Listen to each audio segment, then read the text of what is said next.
राधे राधे गुरुजी। जी। हम औरंगाबाद से आए हैं गुरुजी। हमारी नाम रामकली देवी है। हमारी उम्र 60-62 वर्ष करीब है। हम बेसहारा हैं गुरुजी। हम आपके शरण में। कौन है आपके घर में? हमारे घर में कोई नहीं है गुरुजी। माइक थोड़ा नीचे करो, पास करो बस। हाँ भैया छोड़ दो आप। हाँ ये बताओ घर में कौन है? हमारे घर में कोई नहीं है गुरुजी। बेटा? बेटा कुछ जन्म ही नहीं लिया। अच्छा। बेटी? बेटी भी नहीं। पति? पति भी मर गए। और भाई? भाई दो भाई थे, दोनों भाई मर गए।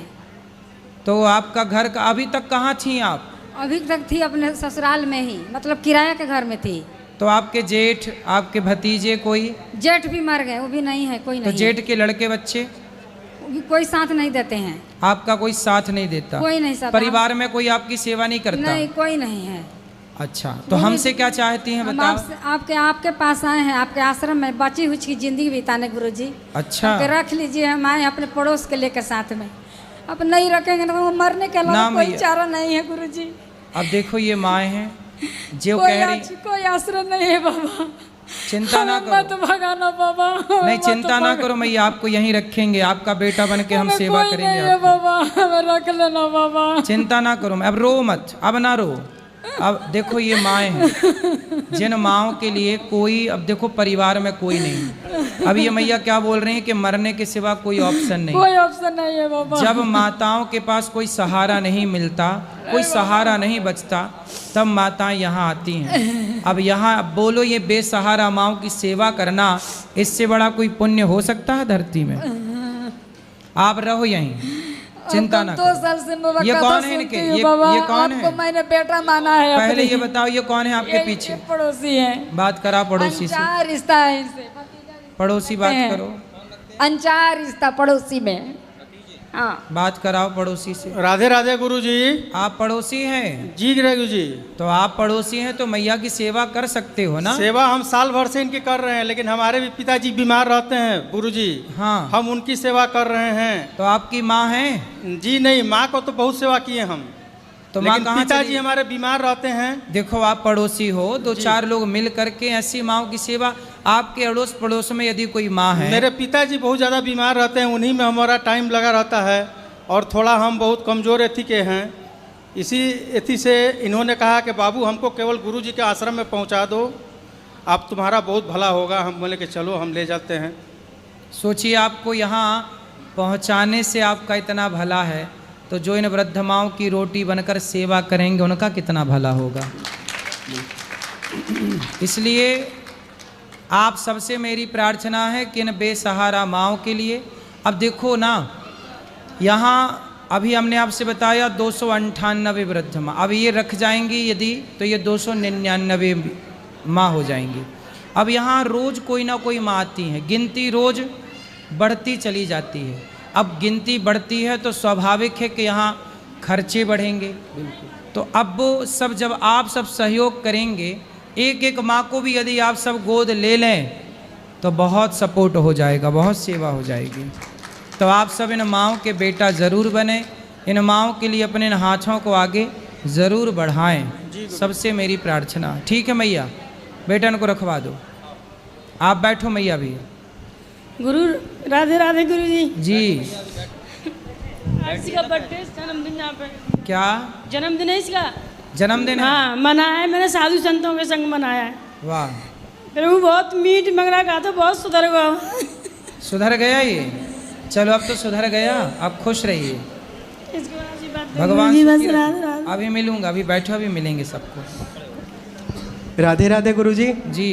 पहला प्रश्न यह है कि आपका स्वास्थ्य कैसा है, आप कैसे हैं? अच्छे।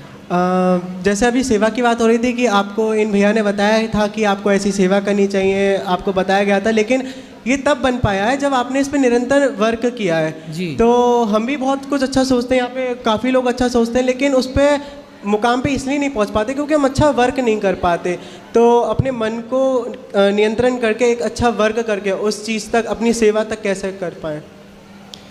देखिए सबसे पहली बात है कि हम अपने लक्ष्य पर केंद्रित होकर अपने लक्ष्य को पाने के लिए ही आगे बढ़ें। जैसे मैं एक लक्ष्य, मेरे को सेवा करनी है, मैंने ये सोचा, इसके अतिरिक्त मैंने कुछ नहीं सोचा और मैं चल पड़ा। मैं इस तरफ नहीं देखता ना इस तरफ, सीधा देखता हूँ अपने लक्ष्य की ओर। और जब लक्ष्य की ओर आप देखेंगे तो भगवान, देखो जब नीति आपकी सही होगी और नियत साफ होगी तो ईश्वर भी साथ देते हैं। गौरी गोपाल में जितना भी कार्य है ये सब भगवान की कृपा से संभव है, ये किसी व्यक्ति के बस का काम नहीं है। आप यहाँ की सेवाएं जब देखेंगे तो ये कोई व्यक्ति के बस का कार्य नहीं है, ये भगवान की कृपा के बिना हो ही नहीं सकता।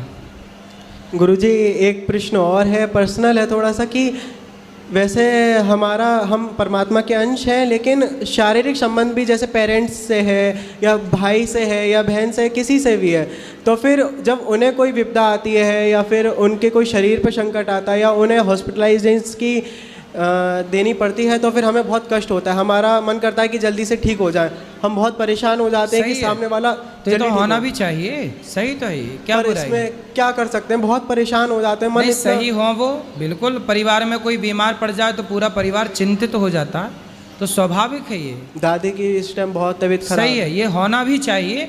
हम एक दूसरे की पूरी मदद करनी चाहिए परिवार में, और ये होता है, ये स्वभाव है। गुरुजी आशीर्वाद दीजिएगा कि जल्दी ठीक हो। आज दास का जन्मदिन है तो आपके लिए छोटा सा ये लेके आया हूँ, जो लेके आता हूँ। बहुत बहुत शुभकामनाएं आपको। प्लीज एक मैं ले लूं। आपकी स्माइल देखना चाहता हूँ। बिल्कुल, मिनट आपको ही लगेगा। जन्मदिन ज़्यादा बड़ा नहीं है। बहुत बहुत शुभकामनाएं। खुश रहिए। Thank you. खुश रहिए। देख लो गुरुजी एक बार। चलो, वाह, पिछली बार राधे भी राधे गुरुजी। वाह, सुंदर जी। हम गोरखपुर से आए हैं, बस आपके दर्शन करने की बहुत इच्छा थी, हम बस टीवी पे ही आपको देखते थे जी। आज सामने से दर्शन हो गए, बहुत खुशी हो रही खुश है। रहिए। आशीर्वाद दीजिए कि सब अच्छा रहे। बिल्कुल, सब बस अच्छा हो। गुरुजी मेरे एक प्रश्न है कि हाँ। बच्चे मेरे बड़े बड़े हैं, समस्या तो बता देते हैं लेकिन जो समझाएंगे वो सुनते नहीं हैं, उनको लगता है हम लोग समझते नहीं हैं, तो कोई रास्ता दिखाइए कि उनको हम भी रास्ता दिखाएं। बच्चों को, हाँ, बड़े बड़े हैं। तो बच्चों को बोलिए कि वो सही रास्ते पर चलें। कथा सुनते हैं? नहीं गुरुजी, फिर उन्हें नौकरी करते हैं तो जब कुछ समस्या बताते हैं हम बोलते तो यदि बच्चे सत्संग नहीं करते, यदि बच्चे कथा नहीं सुनते जी, तो उन्हें सही रास्ते पर कोई नहीं ला सकता। तो क्या रास्ता दिखाएं कि थोड़ा बस बात सुने, समझ जाएं, परेशान ना रहें। कथाएं सुनेंगे अपने आप सब अच्छा होगा। तो इसकी भी आदत कैसे डालें उनको? हैं? इसकी भी आदत डालें कैसे? ये बचपन से आपको डलवानी थी आदत। आप रास्ता दिखा दीजिए। आप ले आओ हमारे पास, हम डलवा देंगे आदत, उनसे बात ठीक है, करेंगे। ठीक आप है लाओ, गुरुजी। हमसे बात कराओ। ठीक है इनको गुरुजी आ रहे मैं हैं। बहुत दुखी हुआ जब वो व्यवस्था भंग हो गई, अच्छा अच्छा। तो मैं बहुत दुखी हुआ, क्या करता। लेकिन आप आ गए थे गुरुजी बिलासपुर छत्तीसगढ़? आ बस गए? मैं निकलने ही वाला था, मतलब वहाँ था, मैं वहीं जबलपुर के पास था। अच्छा अच्छा, फोन आधा रास्ता तय कर चुका था। जी जी जी, मैं भी बिलासपुर रहता हूँ, आपका बहुत प्रतीक्षा किया वहाँ। अगली बार आप जब आएंगे तो अगली मैं बार जरूर आएंगे। कुछ न कुछ सेवा में नंबर दे रहा हूँ पाठक जी को, जरूर जो जरूर, सेवा वो मेरे लायक बताएंगे मेरे। बिल्कुल। जय श्रीमन नारायण गुरुदेव। गुरुदेव मैं उत्तराखंड जिला पौड़ी गढ़वाल से आया हूँ। गुरुदेव एक बहुत बड़ी समस्या हमारे गढ़वाल में, यूँ तो देवभूमि कहलाती है हमारे उत्तराखंड, लेकिन अलग ही प्रथा चली आ रही है। ऐसा देखने में आता है कि दारू के बिना वहाँ मुक्ति नहीं है, घर घर में शराब। वहाँ का युवा अगर माला भी पकड़े ना तो उनके ही खुद के पिता बैठ के लाल बोतल शराब है, तूछे बड़ी खराब है, ये सब चीज़ें करते हैं गुरुदेव। तो हमको भी कहीं ना कहीं वो लगता है कि आप कुछ अगर हमारे उत्तराखंड के लिए बोल दें तो युवा सुधरे, क्योंकि बहुत आपको सुना जाता है वहाँ पे। तो यदि आपकी कुछ राय मिल जाए तो उत्तराखंड को एक तो उत्तराखंड के युवा शराब ज़्यादा पीने लग गए, अधिकतर प्रभु जी, अधिकतर। और मांस भी खाते हैं। वहाँ तो घर घर में बलि के नाम पे ये बस सबसे ज़्यादा जो हो रहा है ना, कि भगवान भी खाते थे। भोलेनाथ का यहाँ पे उदाहरण दिया जाता है कि भोलेनाथ, बद्रीनाथ हमारे यहाँ पे हैं, हर चीज़ बाबा हमारे हैं। बोलो राक्षसों की टोली थी और राक्षस क्या खाते थे? नहीं नहीं, तो वो तो राक्षसों का नाश करते थे ना, जी, राक्षस खाते थे, भोलेनाथ थोड़े खाते थे। लेकिन अलग ही बुद्धि हो रही है ना वहाँ का युवा भी। ये लगा लीजिए यदि वहाँ किसी की मृत्यु भी होगी ना तो 4 लोग उठाने तब आएंगे, पहले शराब चाहिए। अच्छा, हम गढ़वाल में सबसे बुरा ये चीज़ हो रहा है कि पहले लदौड़ में भाई साहब शराब जाएगी, उसके बाद अर्थी उठेगी यहाँ से, वरना पड़े रहने दो, कोई उठाने वाला भी नहीं है। और पूरी पूरी बोतल की डिमांड होती है। अगर आप उधर कुछ बोले तो हमारा गढ़वाल सुधरे। अरे तो बड़ी गलत परंपरा है भाई। यही चीज़ तो हो रही है ये तो गुरुदेव। शराब पी करके अपना सब कुछ मिटा लेंगे, अपना अस्तित्व खतरे में डाल लेंगे। गुरुदेव अगर हम नाम जप करने के लिए भी माला करने बैठते हैं ना, तो उतने में कोई ना कोई आके वहाँ बोतल खोल देगा, और अगर हम उसके खिलाफ आवाज़ भी उठाए ना, तो हमारे ही बड़े बुजुर्ग कर देते हैं, भैया तू अपने क्या कहते हैं बाहर वार काम करा कर, तू उत्तराखंड मत आया कर, जब तुझे यहाँ की प्रथा को आजमाना ही नहीं है तो तेरे लिए उत्तराखंड ही नहीं बना। बोलो कि शराब पीना कौन सी प्रथा है, ये तो गलत बातें हैं। यही तो शराब पीना, शराब में कलयुग का वास होता है। जो शराब पीता है उसका जल्दी से पतन हो जाता है। गुरुदेव शराब अच्छी होती तो सब पीते, बुरी है इसलिए तो मना करते हैं। गुरुदेव अगर बोलते हैं तो ये चीज़ आ जाती है कि भाई बालको बालक की तरह रहो, 2 घूंट मारो और सो जाओ। कौन हमारे बूढ़े लोग बोलते हैं? जी जी जी। तो बूढ़े भी पीते हैं। तो यहाँ पे मैं आपको बताता रहा हूँ, एक तरफ से 15 या 16 साल का भी बच्चा होगा ना, उसको एक तरफ से स्कूल जाना चाहिए। वो स्कूल नहीं जाएगा, वो घड़ी देखेगा, अरे भाई साहब 10 बज गए, चलो ठेके की तरफ, हो गया जुगाड़। वो 10 बजे का जुगाड़ करेगा कि मेरे को दुकान पे भागना है। तो पैसे कहाँ से आते हैं फिर ऐसे? वो करते हैं अपने माता पिता खुद देते हैं कि जाओ भाई पियो। कंपटीशन चलता है बाप और बेटे में, कौन मेन बोलना नहीं चाहिए। पुजारी भी है ना, पहले घुट्टी लगाएंगे फिर तिलक लगाएंगे, ये चीज़ है। नहीं ऐसा तो नहीं है गुरुदेव, कुछ है हमारे सामने की बात है गुरुदेव। अगर आप कुछ बोलना चाहें हमारे गढ़वाल के लिए। बद्रीनाथ में? जी जी, बाहरी जहाँ पे वो है, जहाँ पे मतलब आपका सेवाएं होती हैं और आगे पंडाल वगैरह है, वहाँ पे भी ना आप अगर जाओगे भी खुद मुंह से पता चल जाएगा स्मेल से कि हाँ आज इंसान ने घुट्टी लगा रखी है, फिर वो तिलक लगा रहे हैं सबके। गुरुदेव यदि आप कुछ 2 शब्द बोल दें उत्तराखंड के लिए तो। बस यही प्रार्थना करेंगे कि शराब ना पियो। शराब में कलयुग का वास होता है जी। द्यूतम पानम स्त्रियः सूना यत्रा धर्मश्च चतुर्विधा। धन्यवाद। जुआ, शराब, मांस, ये सब मनुष्य के सबसे बड़े दुश्मन हैं, बुद्धि भ्रष्ट कर देते हैं, और ये सारी बुरी आदतों से हमें बचना चाहिए। राधे राधे गुरुजी। बोलो। राधे राधे गुरुजी। जी। आपके श्री चरणों में दासी का कोटि कोटि प्रणाम स्वीकार कीजिए जी। मैं आपसे मतलब पिछले साल गुरु दीक्षा ली थी मैंने, और आपकी कथा सुबह शाम सुनती हूँ। बोलते हुए मुझे बहुत डर लग रहा है, क्योंकि मैं माइक में पहली बार बोल रही हूँ। आप हमारे गुरुजी, हमारे भगवान हैं। आपको हम कथा में, प्रश्नोत्तरी में, हर जगह सुनते हैं। आपके बताए हुए मार्ग पर चलने की कोशिश करते हैं गुरुजी। आपने कहा था मैंने लड्डू गोपाल जी लिए और उनकी सेवा जैसे बन पड़ती है करती हूँ। पिछली बार जब हम आए थे तो आपसे बात नहीं हो पाई, और आज भी हम सबसे पहले आके बैठे आपसे बात करने के लिए। और गुरुजी आप जो सेवाएं करते हैं वो सच में कुछ कहा नहीं जा सकता, मैं नहीं कह सकती उनके बारे में। ये भगवान की कृपा है, ये तो मैं मानती हूँ, लेकिन गुरुजी आप साक्षात भगवान हैं। आपको मैं भगवान की तरह मानती हूँ। मैंने प्रसाद पाया, प्रसाद बहुत अच्छा था। सेवाओं के बारे में मैं वर्णन नहीं कर सकती, मैं कुछ नहीं कह सकती। खुश रहिए, भगवान आपको सुखी और रखें। गुरुजी मेरा एक प्रश्न है, एकादशी मैं करती हूँ जब से आपसे गुरु दीक्षा ली है मैंने, तो एकादशी को तुलसी में जल देना चाहिए या नहीं? देना चाहिए, देना चाहिए। कोई कहता है कि तुलसी माँ का व्रत होता है तो जल नहीं देना चाहिए।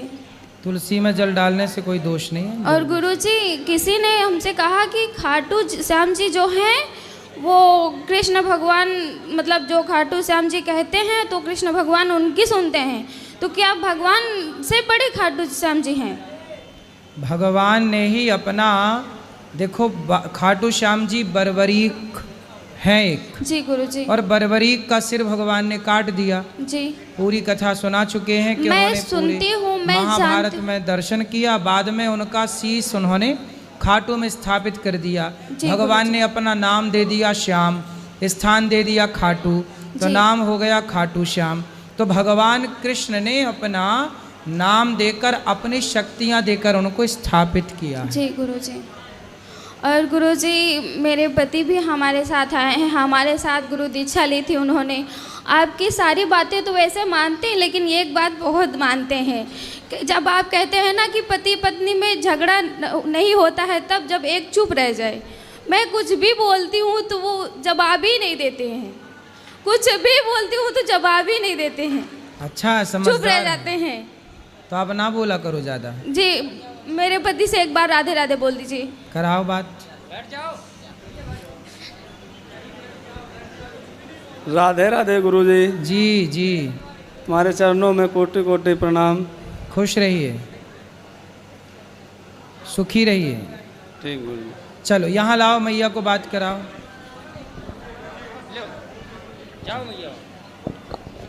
गुरु जी राधे राधे जी। मैं दिल्ली से आई हूँ जी। मैं आपका प्रोग्राम टीवी में देखती हूँ। जी। मैं बेटे और बहू के साथ आई हूँ। तो मेरी जो बहू है ना बीच वाली, हाँ बनिया है, वो पहले तो रहती है सही, उसके बाद उसको पता नहीं क्या दौरा सा पड़ जाता है, पता नहीं क्या हो जाता है। वो बस मेरे दिमाग में टेंशन रहती है टाइम, जी। बहुत टेंशन रहती तो है। बहू को मैं लाओ, कितना- कथा, बहू को ले आना, कथा सुनवाओ, सही हो अरे जाएगी। भाई एक करंट को बुलाना, है बिजली के करंट को बुलाना, ऐसी है बहू। बहू करंट है करंट है तो आपको लगी करंट? मैंने माँ अब तो बेचारे मर गए, अब तो कम से कम उनकी तारीफ बस कर मेरे लो। दिमाग में यही टेंशन रहती है, मेरे बच्चे सही रहें। बेचारे सुन रहे होंगे तो कह रहे होंगे देखो मेरे मरने के बाद ही मेरी बुराई कर रही है। मेरे दिमाग में यही परेशानी रहती है कि मेरी बहू जो है बीच वाली, वो सही होनी चाहिए। हो जाएगी सही। वो जब सही हो जाएगी ना, मेरा स्वर्ग हो जाएगा। हाँ हो बस। जाएगा, हो जाएगा। राधे राधे गुरुजी। जी जय श्री कृष्णा। जय श्री कृष्ण। गुरुजी मेरे ना हस्बैंड की डेथ हो गई थी 76 में। जी। तो 86 में हुई, 76 में मेरी शादी हुई थी, 16 साल की थी, 86 में उनकी डेथ हो गई थी। 4 बच्चे थे मेरे पास, तो मैंने उनको पढ़ाया लिखाया, नौकरी करी, मैंने बच्चों की शादी करी, 3 बेटियां 1 बेटा है। तो अब मैंने बेटे को मकान बना के दिया, रिटायर हुई तो बस अपना अब रखना नहीं चाहते, मैं बेटी के पास रह रही हूँ। तो आपका बेटा आपको रखना नहीं चाहता, क्यों? वो बहू नहीं रखती। बेटा तो बहुत अच्छा है। बेटा अच्छा है? बेटा अच्छा होता तो रखता नहीं आपको? नहीं, वो मजबूर है। कैसा मजबूर है? माँ के प्रति उसकी मजबूरी नहीं दिख रही है, पत्नी के लिए मजबूर है। क्या कर, यही तो बात है। मतलब बेटा अच्छा नहीं है मैया। माताएं बहुओं को दोषी बनाती हैं, बेटों को नहीं। जबकि आपका बेटा अच्छा होता तो वो आपकी सेवा जरूर करता। गुरुजी वो अपनी पत्नी को 4 थप्पड़ मारता कि मेरी माँ की सेवा क्यों नहीं करना चाहती? नहीं मारता वो मेरे को कह देगा। अब मैं बेटी के पास रह रही हूँ, कोई फोन नहीं आया, ना पोती का ना पोते का, किसी का नहीं आया। तो बेटी करती है सेवा? बेटी कर, अच्छा है, बेटी बहुत अच्छी है आपकी, बेटी करती है, सेवा करती है। बेटे को कभी ले आना बहू को हमारे पास, आप आशीर्वाद दो, मैं लेके आऊंगी, समझाएंगे, बहू को ठीक करेंगे। कैसी बहू है? आपका आशीर्वाद चाहिए बस। खुश रहिए। राधे राधे गुरुजी। जी। हम 4 दिन से आए हैं, मौका नहीं मिला। प्रश्न नहीं कुछ है, संत कबीर नगर से आए हैं। बताओ। तो मतलब आपकी कथा सुन रहे हैं 7 महीने से, तो हमारे मन में इच्छा हुई कि आपका दर्शन कर लें बस, और हमको कुछ कहना नहीं। मेरे 2 पोते आए हैं, थोड़ा उनको आशीर्वाद दे दीजिए कि भगवान उनको सद्बुद्धि दे। खुश रहिए, आशीर्वाद है। राधे राधे गुरुजी। हाँ मैया, हम आपकी कथा बहुत दिन से सुन रहे हैं, मुझे बहुत अच्छा लगता है। हम हाँ, प्रश्न कुछ भी नहीं है, प्रश्न उत्तर ही। रुकिए थोड़ा सा बात कर रहे हैं। प्रश्न नहीं है मैया तो क्या है बताओ? रुक जाइए भैया, बताओ। हाँ, बोल रहे हैं कि बहुत दिन से सुन रहे हैं, आपके लिए कपड़े लाए हैं। ठीक और है। सुनिए, मैं पोथी पाठ बैठाई हूँ, कल अनुच्छेद करवाना चाहती हूँ। ठीक है मैया, बहुत शुभ कार्य। हाँ, कल सुबह करवाएंगे, तो चलिए पैसे जमा करना होगा ना। बोलो क्या है, कुछ पूछना है? हाँ, कुछ भी पूछना नहीं है हमको, सब प्रश्न उत्तर भी मिल जाता है। आप लिए खुश रहिए। छोटा सा गिफ्ट ठीक है, लाई हूँ। दे दो। इससे दिलवा दीजिए। हाँ दे दो। लाओ यहाँ ले आओ।